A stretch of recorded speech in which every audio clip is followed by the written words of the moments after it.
So we'll start. I'll just kind of do a quick introduction, and then we do have interpreters here today. So I will kind of hand it off to them as well. But for those of you who don't know me, I'm Kimmie Ishmael. I'm the policy specialist at Community Farm Alliance, but I'm also on staff for the Kentucky Food Action Network. So today we're going to be talking about the Kentucky General Assembly, some a little bit of updates on that and what that looks like in alignment with our priorities as a network.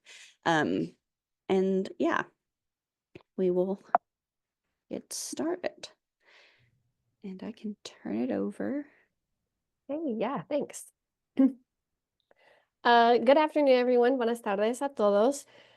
So one of our goals today is to facilitate a multilingual space and to foster language justice, or the right to communicate in the language that you feel most connected with or with your heart language. So if for those who maybe haven't enabled their interpretation setting yet, I'll just give this part in Spanish as well. Una de nuestras metas el día de hoy es organizar un espacio multilingüe y fomentar justicia del lenguaje o el derecho a comunicarse en el idioma con el que se sientan más conectados o el idioma de tu corazón. So if you would switch to the next slide, please. Thank you. Okay, so we will be using interpretation as a tool to open communication. Vamos a usar la interpretación como una herramienta para abrir la comunicación. Our speakers today will be speaking English, but we expect to have some participants who speak Spanish. So therefore, if you are not bilingual in both English and Spanish, you will need to enable interpretation, if not for the presentation itself, then for the Q&A and any discussion.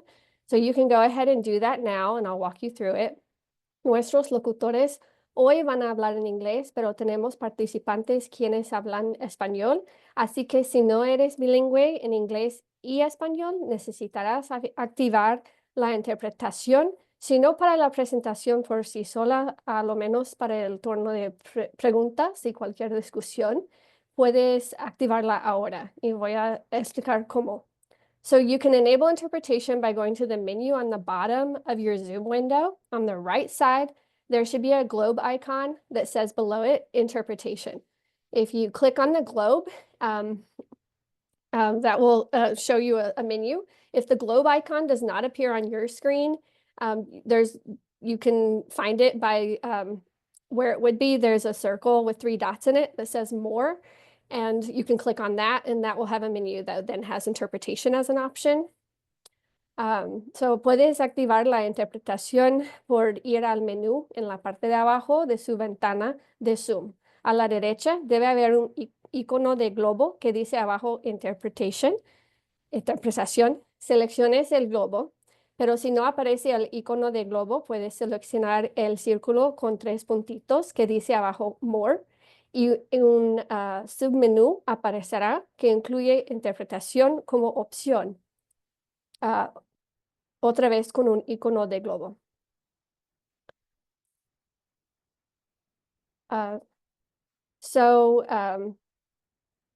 Yes, thank you for the next slide. So debe aparecer un menú en que puedes seleccionar tu idioma. Es todo lo que tienes que hacer. So there should be a menu that appears then in which you can select your language, and that's all you need to do. But if you cannot hear what's going on, don't suffer in silence. At any point during the training, you can raise your hand or type in the chat, and someone from the team, generally me, I'll be here to troubleshoot anything with interpretation. I can help you figure it out. And also we have a minute right now if you need to come off mute and ask for help. Pero entonces, si no puede oír, no sufras en silencio. En cualquier momento durante la capacitación puedes levantar la mano o teclear en el chat y yo puedo ayudar. También tenemos un minuto ahorita para que puedas activar tu micrófono o desmutear para pedir ayuda.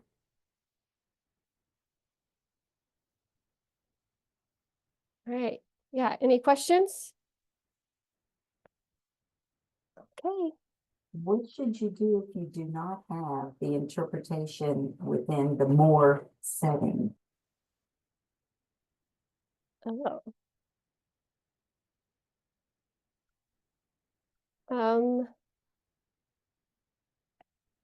Did a I'm so- pop-up show up on your screen that gave you the option? Okay, initially it came up as a sidebar, and when I clicked it again, it did come up as Okay, a pop-up from the bottom. Thank you.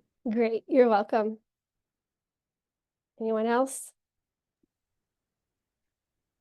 Okay, so I'm going to be quiet now, but if you have any issues, type in the chat and I will help you figure it out. Thank you.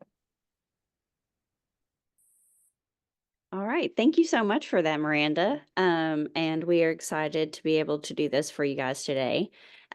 So yeah, today we're going to be covering a few things, just a quick overview of the state of the legislature and the process, who is new there, the new committee chairs, a quick budget update, and then, like I said, kind of looking at KFAN's priorities and where those stand currently in our legislature.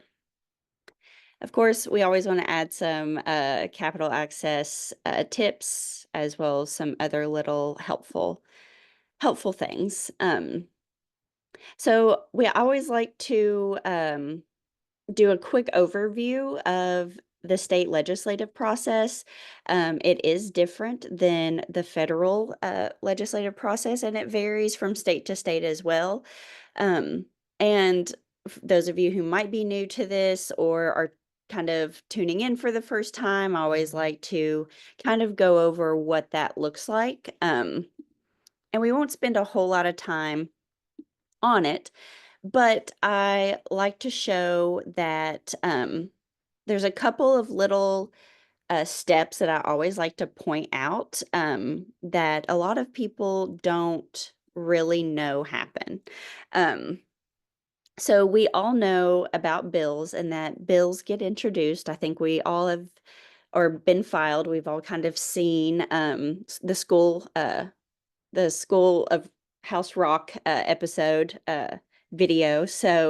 Um, so a bill, any legislator can file a bill. But just because it's filed doesn't mean it's going to go anywhere or be voted on sometimes ever.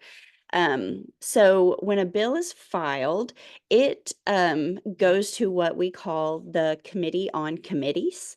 And in that committee, those people decide where that bill should live in which committee. So say a bill on education gets filed, it goes to the Committee on Committees. They decide that it is, yes, in fact, a bill about education. So then it will then go to the Education Committee. And there, it can either be voted on within the committee and then sent to the House floor, or it could just stay there. Now, a lot of bills never even make it to their possible committees. A lot of bills just stay in the Committee on Committees, and that is frustrating, but a lot of people don't know that part of the process. And I always like to point that out that yes, any bill can be filed, but just because it's filed doesn't mean that it's going to be voted on necessarily. So that's why people power and advocacy is so important. So the other little step that I always like to talk about is step number it's basically step number 8 in between 8 and 9. So for those of you who don't know, once the bill is voted on and passed in the House, and then a bill is voted on and passed in the Senate, it has to be the same exact bill. It cannot be different from each other. So if a different version comes out of the Senate than came out of the House, they form what is called a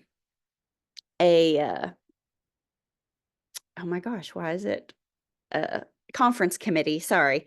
They develop a conference committee, which is a makeup of so many legislators. They go into a room literally until they can decide upon a bill that looks exactly the same. Once they come out of conference committee, it passes in both chambers, then gets sent to the governor for a final signature. So I always like to kind of go over that and just kind of point out those couple of steps that get stepped over a lot in this process. So of course, we'll have questions at the end, and hopefully, we have other trainings that you all can deep dive into that explains this process a little more. So we did have elections in November, and we have a few new people. Here are the ones that are listed in the Kentucky House. We have quite a few new ones. And let's see, here are the House districts. And not as many changes over in the Senate, and not many seat changes as well. It's still supermajority Republican, with extreme minority of Democrats. There's our Senate makeup. And then with those committees that I had spoke about earlier, where those bills get assigned to, they have committee chairs and co-chairs, as well as leadership in both chambers. So we have Speaker of the House in the House, who is David Osborne, Speaker Pro Tem David Meade, Floor Leader Stephen Rudy, the Majority Caucus Chair, who is Suzanne Miles, and their whip, who is Jason Nemes. Let's see, and then I like to always point out these three different committees here: Agriculture, Appropriations and Revenue, and Families and Children's Committee. A lot of the bills that KFAN work on or follow usually fall into these three committees here. There was a committee chair change this year in the Ag Committee. Myron Dossett is the new committee chair. And then last legislative session, the co-chair of the Appropriations and Revenue Committee actually stepped down from his position and went to work at KDA. So now they have replaced him with two people. So there are two co-chairs, vice chairs of the A&R committee, which are Adam Bowling and Josh Bray. And then the Families and Children, who is Samara Hevren and Nick Wilson. In the Senate, we do have one leadership change. Senator Damon Thayer did not run for re-election last year, and he was the majority floor leader. The new majority floor leader this year is Senator Max Wise. So I like to point that out and let you all know that we have been working on relationships with all of these people in leadership, which has been very, very helpful. Same goes with our three committees that we follow the closest: Agriculture, Appropriations and Revenue, and Families and Children. And I will point out that we follow Appropriations and Revenue because anything that has to do with money at all, it goes through that committee, no matter what it is. If it includes money, then it will go through that committee. So they are very, very important chairs and vice chairs. So always keep that in mind, is if a bill has a money ask, it will go through that Appropriations and Revenue Committee. So we have also what is called statutory committees. The main statutory committee that we follow is the Tobacco Settlement Agreement Fund Oversight Committee. So so we got a tobacco settlement back in the year 2000. It was made so that money could be split between health initiatives as well as innovation for agriculture and farmer initiatives. So a lot of money and funding gets allocated through this committee as well that has to do with agriculture as well as health.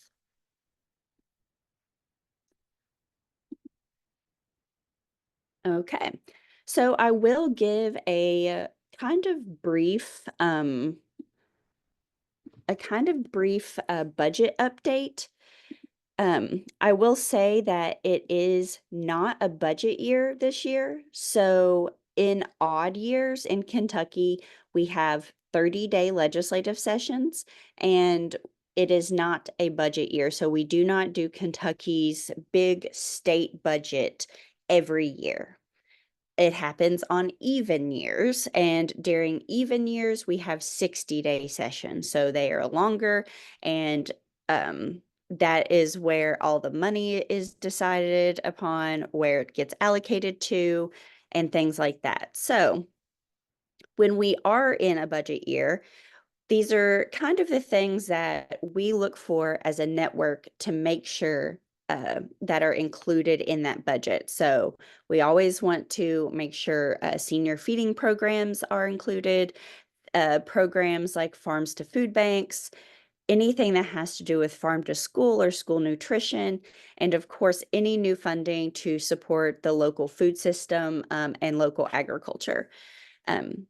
We did pass something a couple of sessions ago that talks about how Kentucky is cutting our income tax and the impacts it will have on our Commonwealth.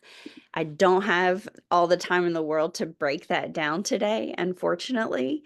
But I did put a link in the chat for anyone who wants to dive into that a little bit further. That is a great piece from KY Policy to talk about that. Okay.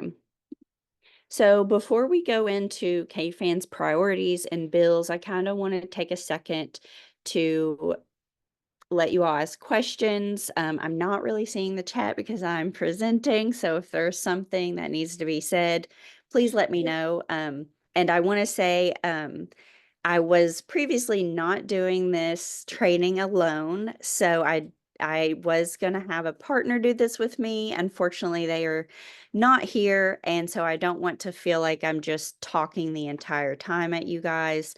And I want to make sure you guys are following along. All right. Would it be possible for me to ask just something real quick? Yeah. You had mentioned at the beginning with the committees on committees that when someone presents a bill and submits it, that it tends to just die there and not really go any, way further. Just in your experience, what are like the top couple of reasons that cause a bill just to die before it ever goes anywhere? Yeah. So I would say a lot of bills, so basically support. How much support does it already have?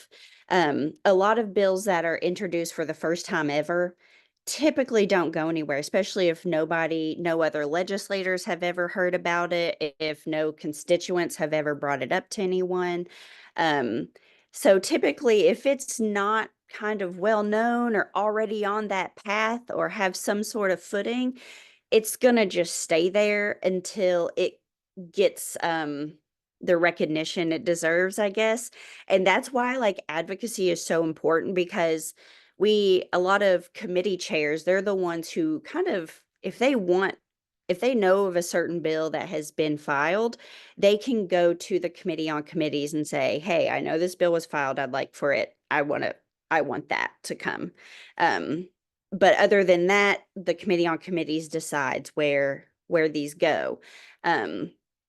Some of it also is kind of just seniority in a way too. If if a senator or representative has been trying to introduce something for many, many legislative sessions in a row, or has been in the legislature for quite a long time, then they will eventually get their bill heard. But yeah, it's really mostly just recognition. Like, does it have legs? Are people behind this? How many legislators actually know about this? If we have a hearing, are people going to show up and talk for it or against it?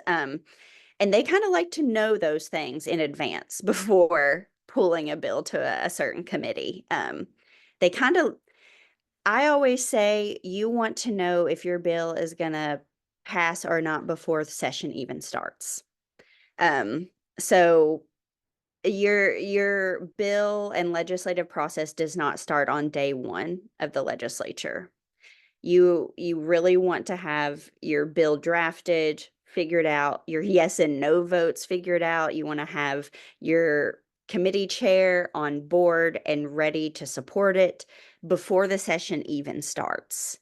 Because kind of like I said, I mean, right now you only get 30 days. 30 working days. So that doesn't include weekends and it doesn't include holidays.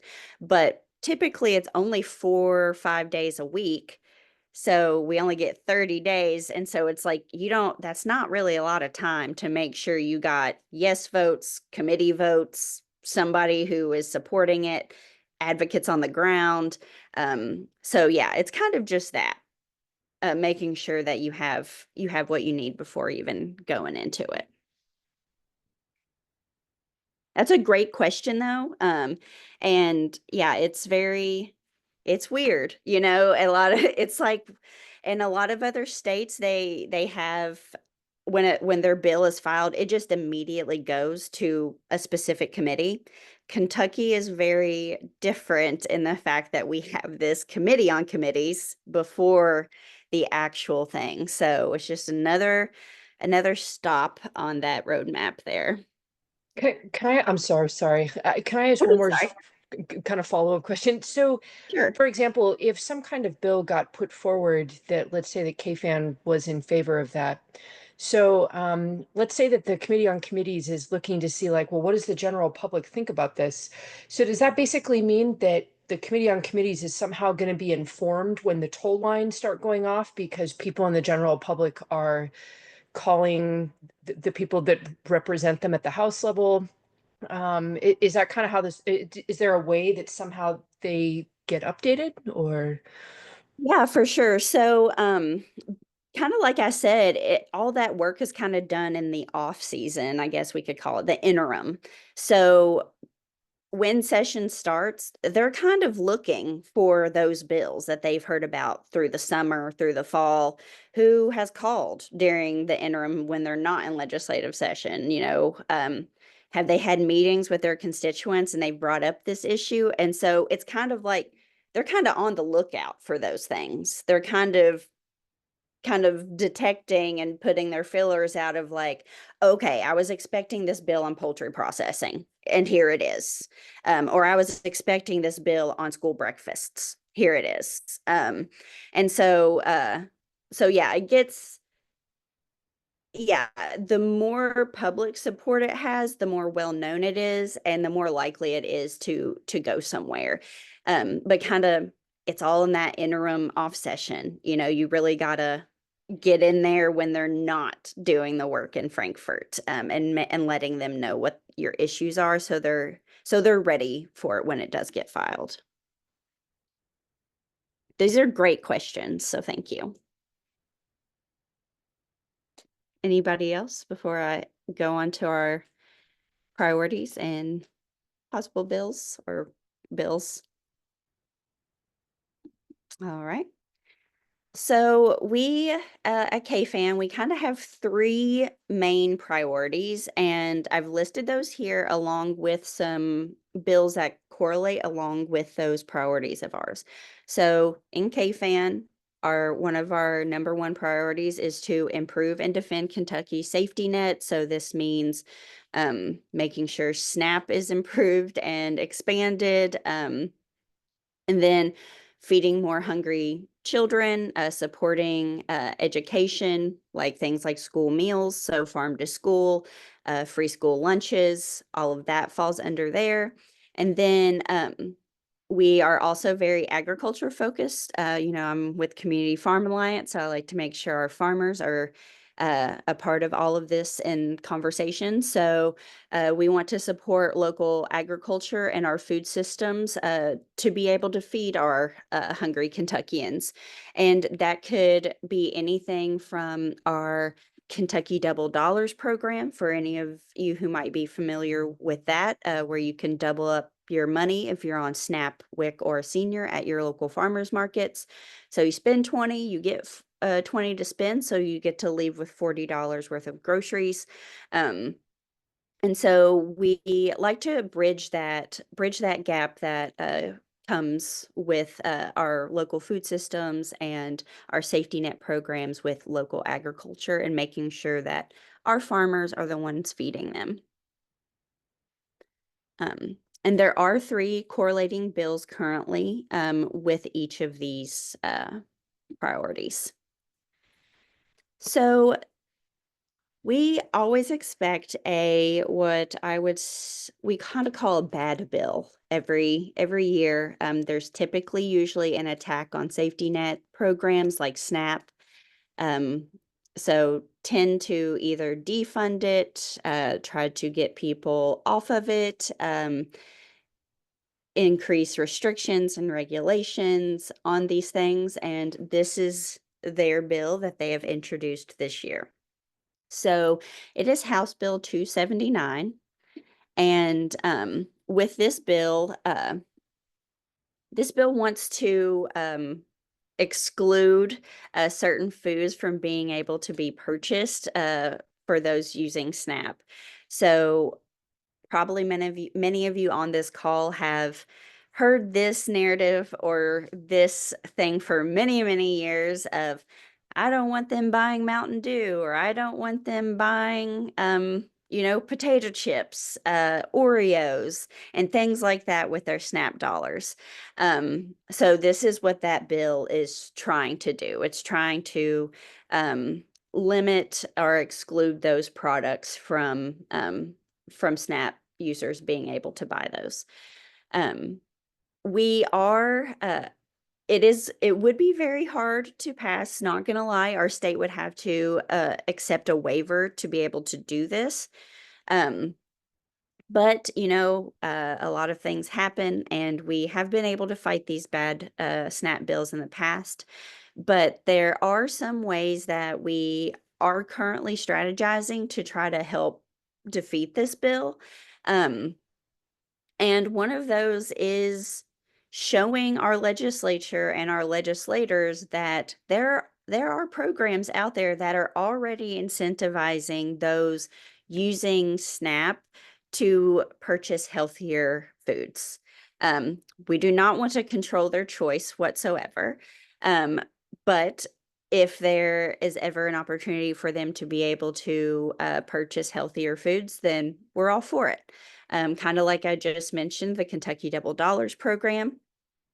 So we saw this was implemented in 2014. We are now in over 70 plus farmers markets and 5 retail stores.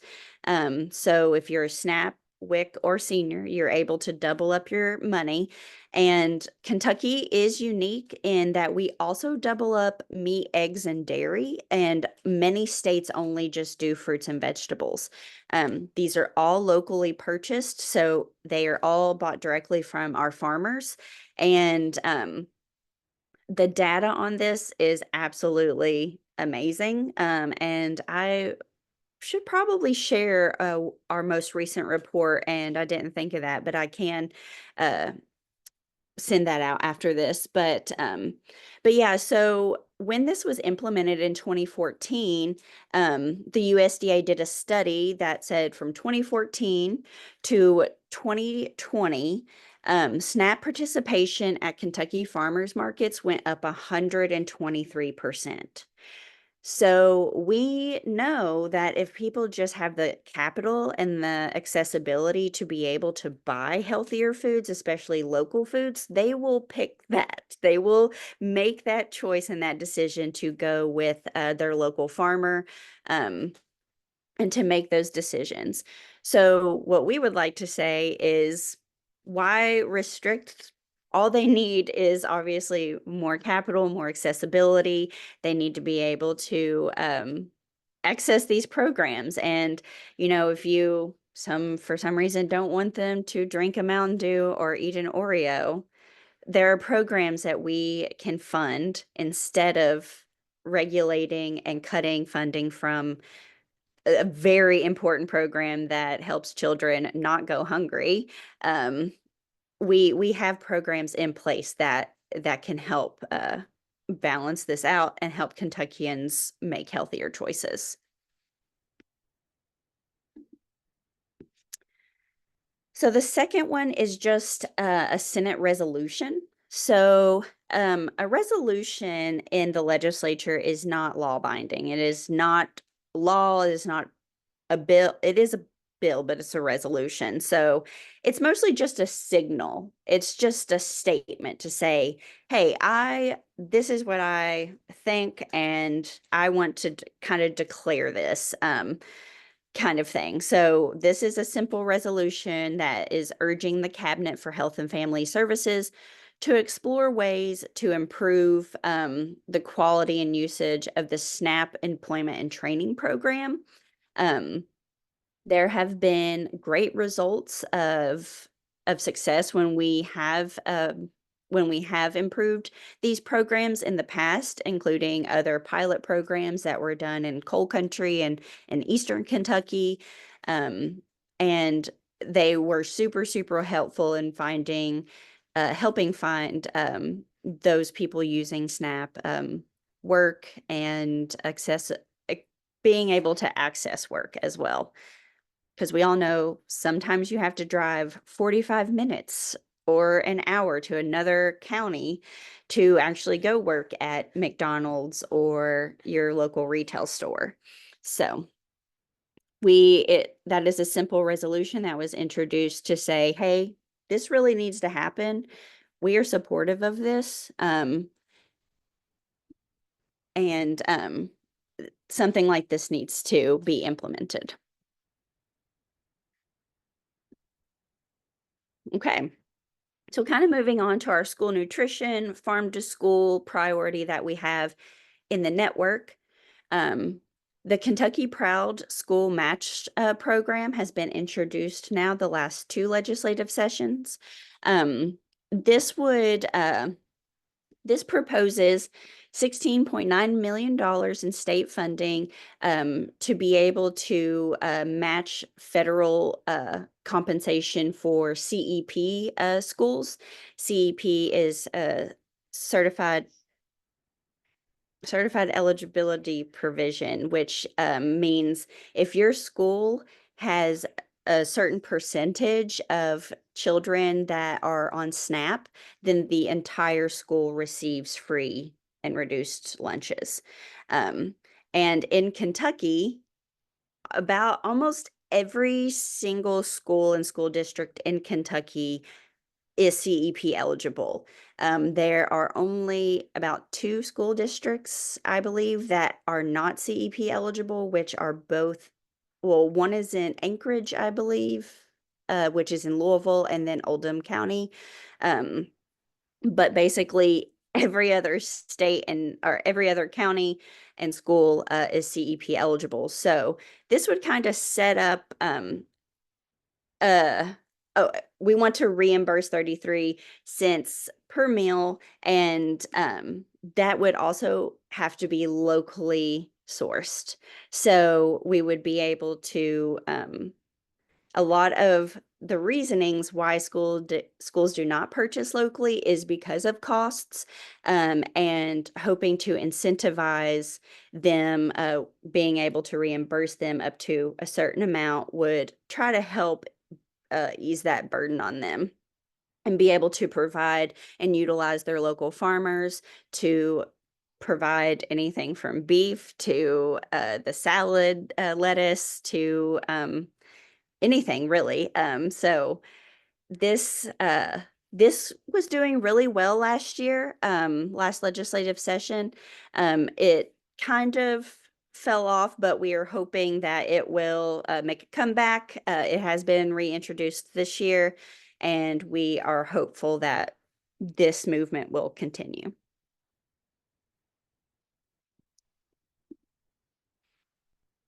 Okay. And so also, since we are also agriculture focused and comes with the food system, poultry processing is a very big issue actually in Kentucky that impacts our local food system a lot. And this is also kind of very relevant right now because of egg prices and chicken prices, because of bird flu outbreaks that are happening currently. But every state allows their poultry farmers to be able to process their own poultry on their farms up to a certain amount of birds, except for Kentucky and Arkansas. We are the only two states in the whole country that do not allow our farmers to be able to do this. So their solution to it was to create a mobile unit, which is run by KSU, Kentucky State University. But when you have only one mobile unit for the entire state of Kentucky, you can only imagine what that wait list is like, how long it takes for them to get there, how long the processing process is. So it really hinders our local food chain and local food system of having cheaper meat and helping farmers grow their businesses because they are not able to process their own poultry on farm. And a lot of people, when I say that, think that these farmers are just going out to their barn and cutting off their chickens' heads. That is not how it works. These farmers have processing facilities. They are USDA inspected. They have the equipment and the capital to do so. They are just not able to. So being able to pass this would be absolutely amazing for our farmers here in Kentucky. And really help our local food system. And like I said earlier, we also double meat, eggs, and dairy at our local farmers markets. So more protein in people's diets at a better price, always a win-win. So that is one of the other bills that we are focused on currently. Kimmie, we've got a question here from Lori. She asked if there's any hope for the School Match Act to pass in a non-budget year. I would say no. That's just my honest opinion, and I know I would rather not say no to everybody. And I wish the answer was different, but I'm not gonna lie to you guys. But That it is doesn't mean we can't make progress on it in a non-budget year, yes. though. Exactly. And I do want to point out kind of like how I think it was Michelle earlier who mentioned why or how do these bills get passed? It's things like this, consistency. Even in a non-budget year, file it. It needs to be in their faces every session. They need to know it's going to come whether they want it to or not. And so even though the chances are very, very, very small, it is very good and a good signal that it is introduced and still alive.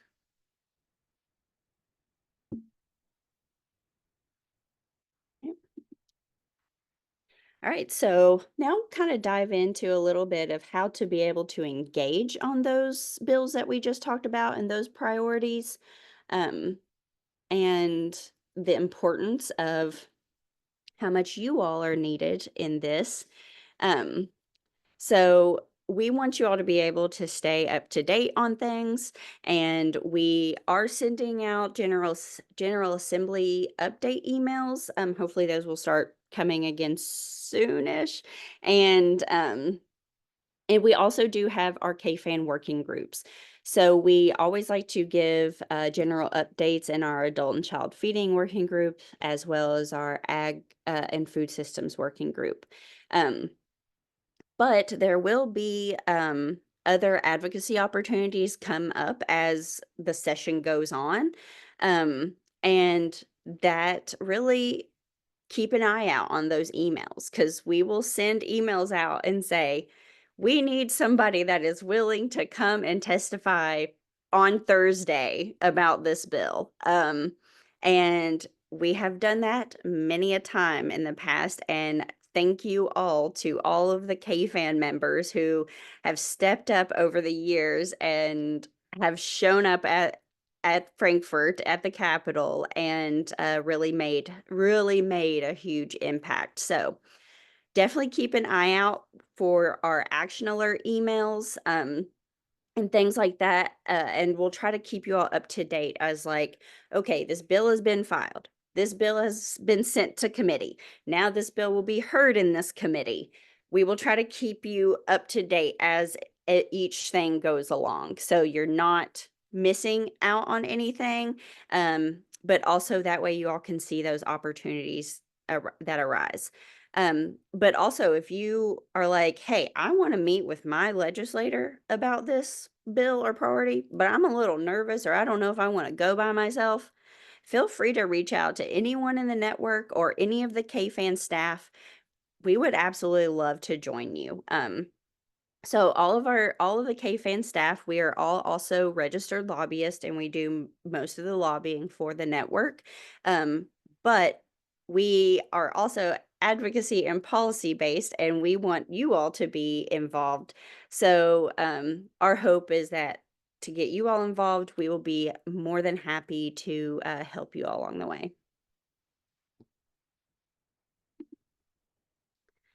So with these bills, we will send this out afterwards, but these are kind of just general scripts and ways that you can be involved if you would rather not meet in person or go to Frankfurt or have a actual phone call with your legislator, because I know sometimes being on the phone or in person gives a lot of people anxiety, which is very fair. So these are just some quick scripts of how to write an email, things that you can share on social media. And here is our the legislature's message line.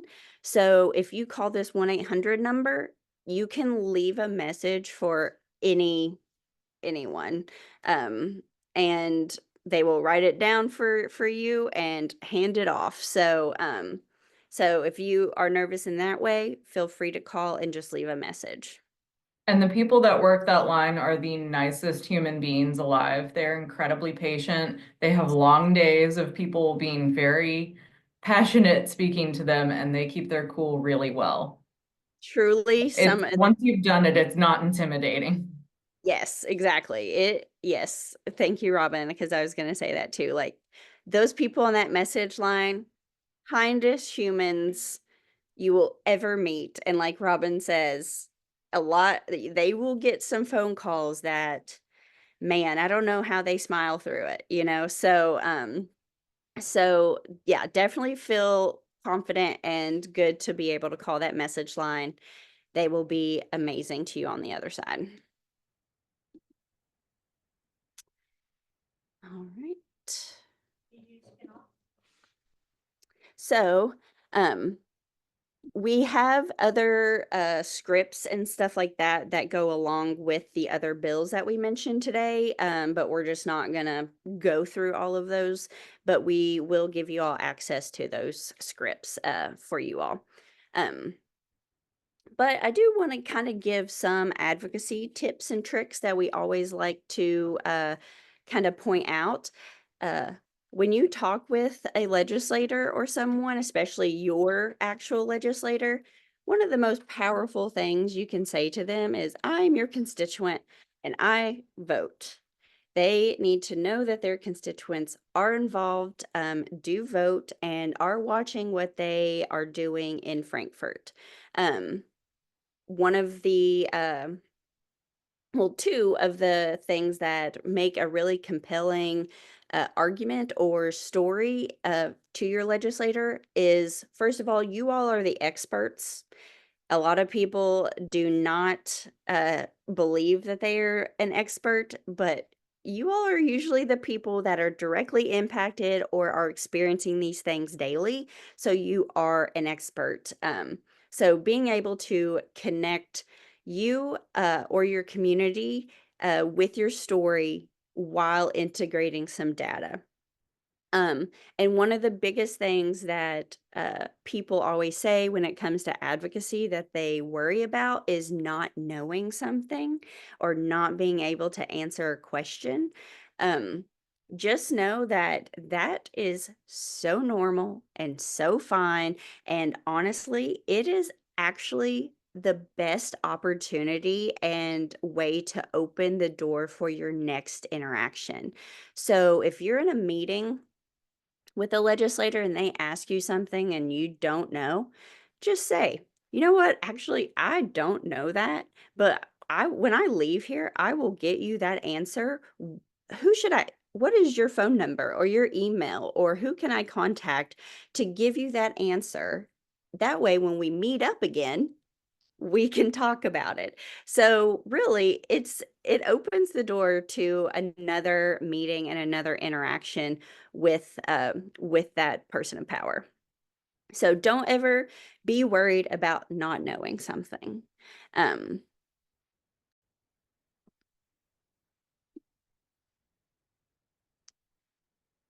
We always like to say it is best to try and meet with your legislator face to face.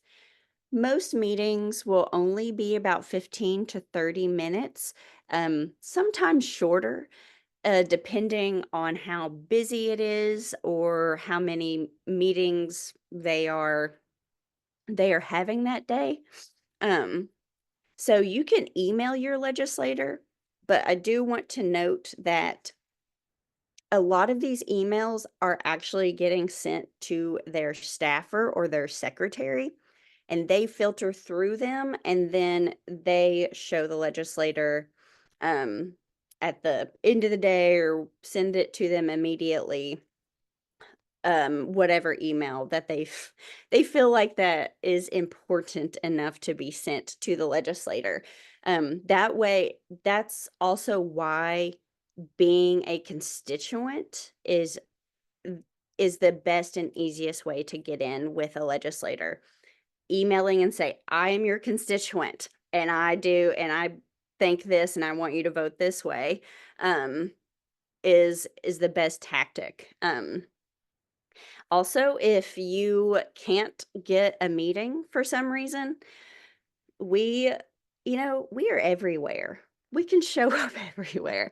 They have committee meetings and committee hearings, and the best tool to use is our legislature website, our LRC ky.gov website.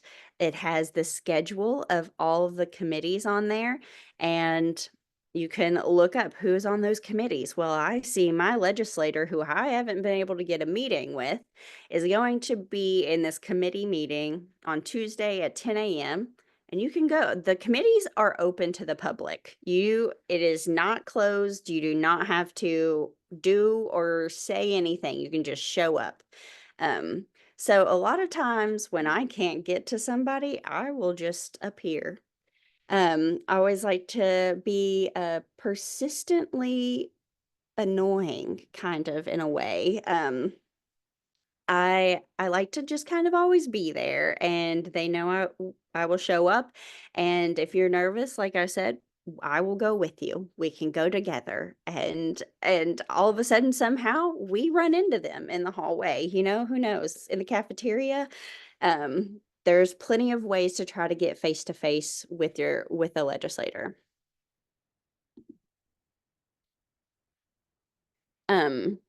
Also, when it comes to legislators, we know that they are the ones voting, they are the ones doing these things, but we also still like to power map who has the most influence in the grand scheme of things.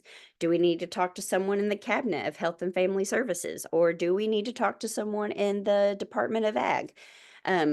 Making sure we know the full scope of the people who have influence and not just our legislators, and we can have meetings with those people too. I did want to speak a little bit on and highlight some really awesome things that KFAN has been able to do over the years when it comes to what I say is shifting the narrative.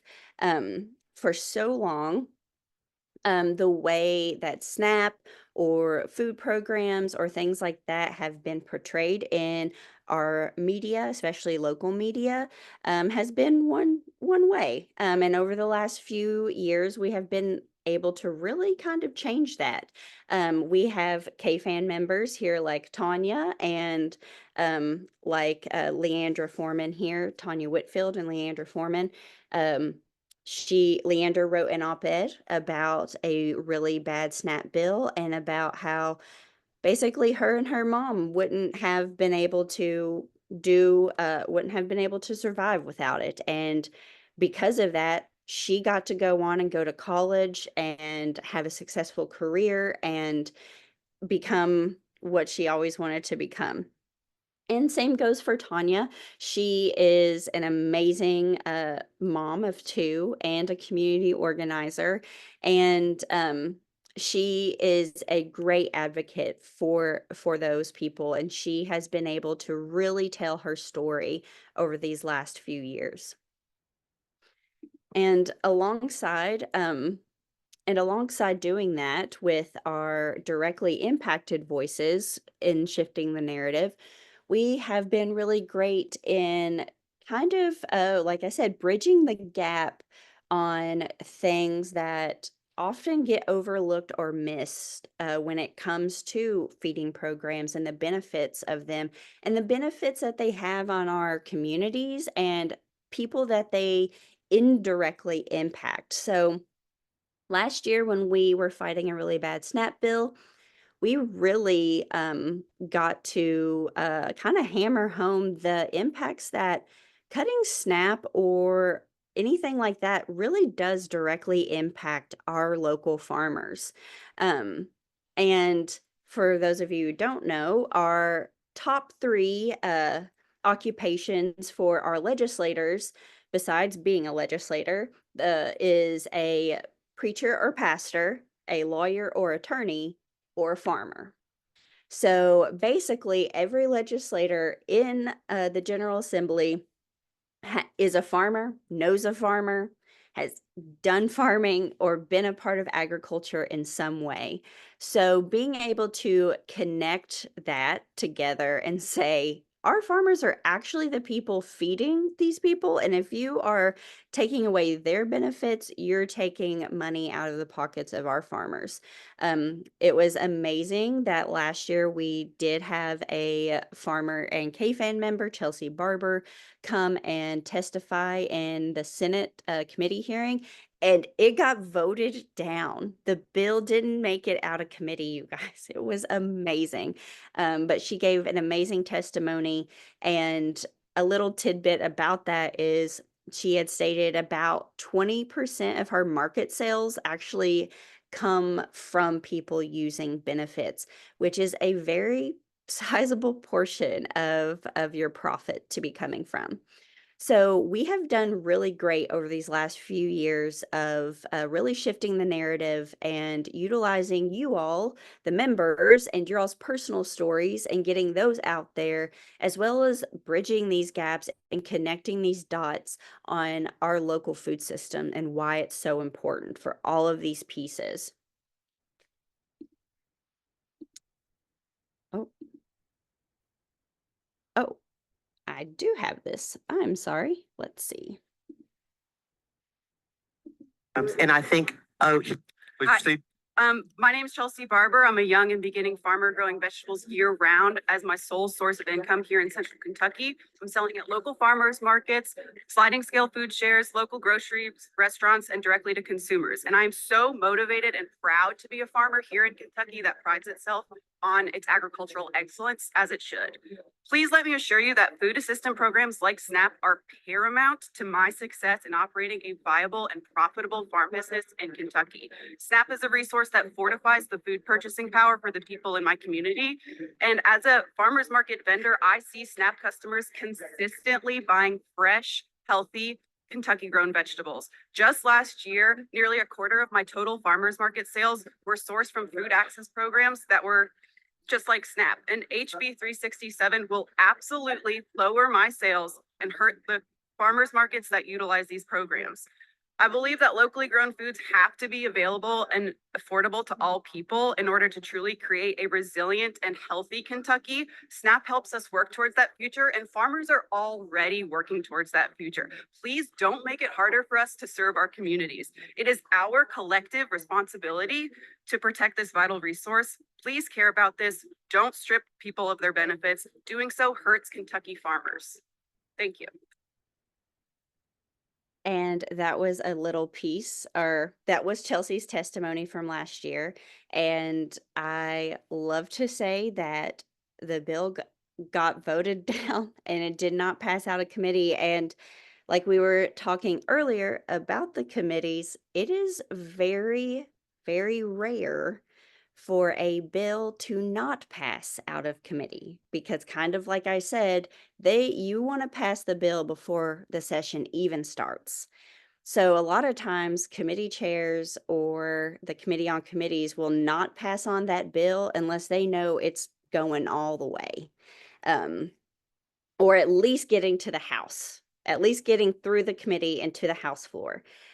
So for it to actually be voted down and get our 6 no's was truly, I have cold chills right now. So it was amazing, and it was because of the work that you all do and the bridges that we have been able to make with this network. So I will kind of close out with a little bit of capital access. There are, if you're going there in person, there are some things, some places that you are able to sit or hang out in between meetings, like the cafeteria, which is in the basement of the Capitol Annex, and then the library of the Capitol Annex, which is on the first floor. There are some, the committee rooms are also all on the first floor. The Senate is on the second floor, the House is on the third and fourth floor. And we also have the Kentucky Voices for Health accessibility guide. So if you need ramps or other things like that, that shows you where all those things are. Also, if you're just looking to like monitor what is going on, KET live streams every single day, or you can go to the legislature YouTube channel, which is just Kentucky LRC, and they post all the committee meetings. They also live stream. So it is great if you just want to turn it on all day and listen. So it's a little bit of other tips and tricks for some accessibility. And we are at the end here for some questions. And I hope I didn't talk too much or just really throw way too much information at you all, but I'm here to answer any questions.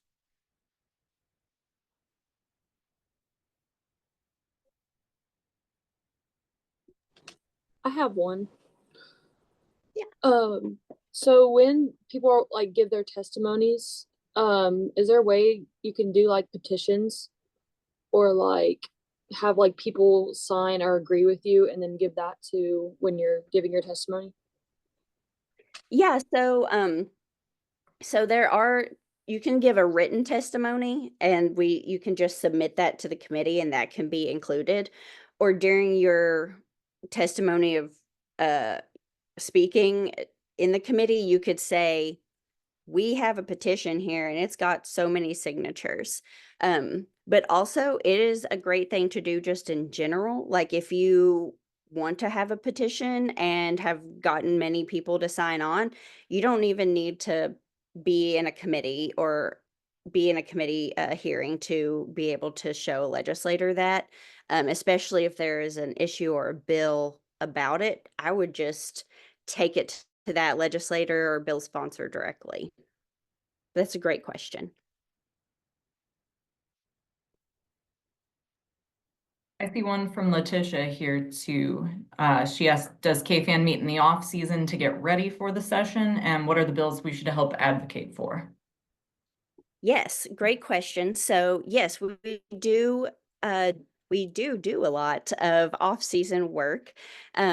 So every year KFAN has our annual meeting, and that during our annual meeting, which is typically August, early September, that is where we come up with our priorities for the year. That way we have the rest of summer into fall and beginning of winter to start really honing in on what legislators we need to talk to and things like that. And then starting around November and early December, we have our training series. So every year we will do a training on each of our policy priorities for that year. So we had like 1 year we've done a training on each of our policy priorities every year. So we had one on school meals this year, for example. But then we also always have 2 just regular advocacy trainings, and those kind of switch up every year as well. This year we kind of came back to the beginning. We did a new advocacy 101 because the last couple of years we've done a 201, an advanced advocacy kind of class or training. But it had been a couple years since we actually done a 101. So we did a 101 this year or this past year. And then we've done trainings in the past on like how to tell your story. How do you, a media training, how do you get a hold of, press and people like that? Or how do you talk to reporters? Story or data-based storytelling. We had a training on that. How do you use data and facts and things like that in your personal story, and how do you formulate that? So yeah, we have all kinds of stuff going on in the off season, and definitely it kind of lulls a little bit right after legislative session. So kind of April, May, everybody is exhausted and we all are just coming out of the fetal position, and we kind of spring back up with the end of spring and kind of try to hit the ground running again as end of May comes. So yeah, and we will always try to let you all know in the network when these trainings are, what they're going to be, our annual meeting. And thankfully for the last like 3 or so years, we've done these things around the same exact time each year. So annual meeting, August, September, trainings in November, December. That way, and then we always do this General Assembly training within the first week of the legislative session. So we're hoping to be consistent in that. Yes, thank you, Robin. And we have all of our past trainings posted on our YouTube, so you can go and check those out as well.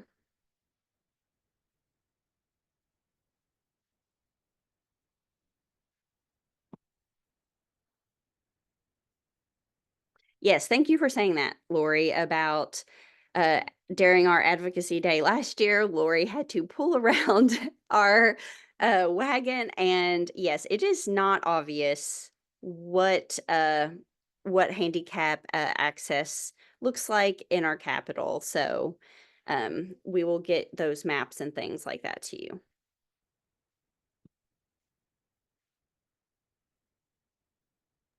Do you know if anybody is working to make that more accessible? Not that It's- there aren't many things to work on. Yeah, I would say yes. Sheila Schuster, who is a really amazing advocate for people with disabilities. Can't remember exactly what the organization is. It's like it's the number of people in Kentucky who have disabilities. And they have held many protests and things like that at the Capitol because of their not very good accessibility signage, access in general, no ramps, no lifts, things like that. So it's been an issue for many, many years, dating back to literally the 70s. And that's also because our capital and the annex is very old. So it's not like it was built with these things. So, and I'm noticing I'm saying Capitol and Annex. So for those of you who don't know, we have our actual Capitol building, and that is where they go and vote on the floor and hear bills and things like that. But directly behind the Capitol is a building called the Capitol Annex. And that is where all of their offices are. It's where all the committees are. It's where they spend their whole day. So that's where everything's going during the day is in the Capitol Annex. It's where the cafeteria is and all of those things. And then once 2 o'clock hits, that is when it is time for them to go to the House or Senate floor and start doing their bills and things like that in the actual Capitol. So there's 2 different buildings.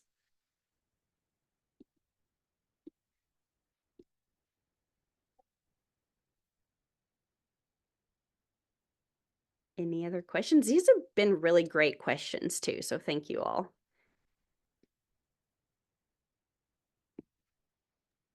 That is a good point. On KFAN's website, it lists our 2024 policy priorities. We had been finalizing those and still need to update them. I believe they're mostly the same. There's been some staffing shifts just because of funding changes. You know, we kind of have to do what we have grants for. But thank you for pointing that out. I will make sure to update that. Yes. And thank you also, and this kind of gives me the opportunity to also say, like with KFAN, we typically try to always have something around those 3 things. So like defending safety net programs, programs that help feed children, and ways to improve local agriculture. So those are like our broad, always going to be our priorities kind of thing. And every year we kind of go deeper into those big broad categories and kind of pick out some more specific things that are around that. So you can always kind of rely on that we're going to be defending safety net programs, we're going to be helping and improving farmers' lives and making sure children and seniors and people who are hungry get to eat. So we always have those 3, but then we kind of go deeper into those each year.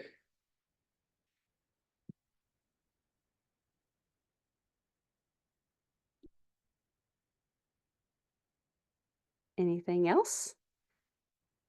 We do have some time, but I always like to give people back time, especially with it being 6:30 around dinner time. I know people might be getting hungry, so.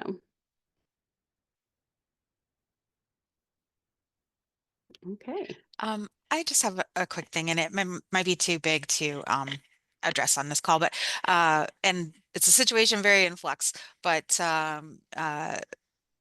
with this not being a budget year and what are KFAM and other groups thinking about doing in terms of pushing back on the potential federal cuts and federal freezes and all of that kind of stuff this year? Yeah. Yeah, so that is a lot of our federal work, which we have a farm bill group that we've been working on and with. We have taken KFAN members to DC, but we are kind of right now really just relying on our national partners to kind of make sure we are up to date, and then we're just kind of relaying to you all currently. Until there is something that we can immediately do for anyone, we're kind of just relaying those messages and making sure nobody's absolutely freaking out. And just holding each other, giving Yeah, for sure. but yeah, it is kind of overwhelming, but I do want to stress if we will let you all know, like when there's Mhm. something going on, Okay. and ways that we can either act or do something or tell our partners or somebody who Mhm. needs help. Okay. Thank you so much. And this was a really great primer. Thank you. Yeah, awesome. Oop.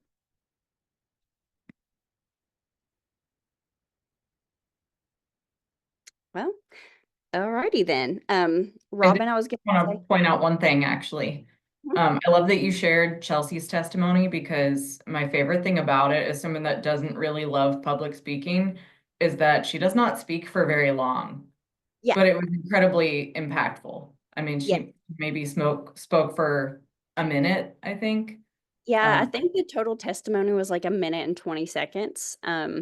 And yeah, I do want to note that. So, like when you do testify in committee, we always say under 3 minutes. But if you have like your 1 minute 30 second spiel, we like to have that.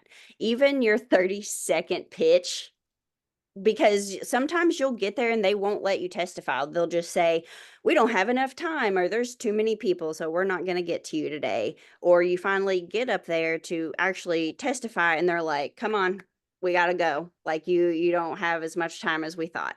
So we always like to try to say, kind of have a few variations of what you want to say when you bring that up there. And Letitia, yes, who are some of our national leaders and partners? So it kind of varies. So KFAN is, yes, I was going to say, so KFAN is, our staff is made up of 4 organizations who started the network. So it is Kentucky, or Community Farm Alliance, Kentucky Equal Justice Center, KY Policy, and Feeding Kentucky. So we're the 4 organizations that run this network. And so we each kind of pull from our national partners as an organization. So I work a lot with like National Family Farmers Coalition, Reimagine Appalachia, National Sustainable Agriculture Coalition, NSAC. So those are the ones that I try to get my agriculture information from. So I know that KEJC and KY Policy really focus on FRAC, which is, I can't remember what FRAC stands for right now. it is Food Research and Action Center. Yes. There are a So lot of acronyms in the world. yes, there's so many acronyms, but they are very up to date on SNAP, different feeding waivers and things like that. And so, yeah, we kind of combine forces in that aspect. And then, of course, we always encourage our members to email us or say, hey, have you heard of this national organization? Or, hey, I work with this, we're putting this out, can you do something with this? So we're always open to having more information, of course.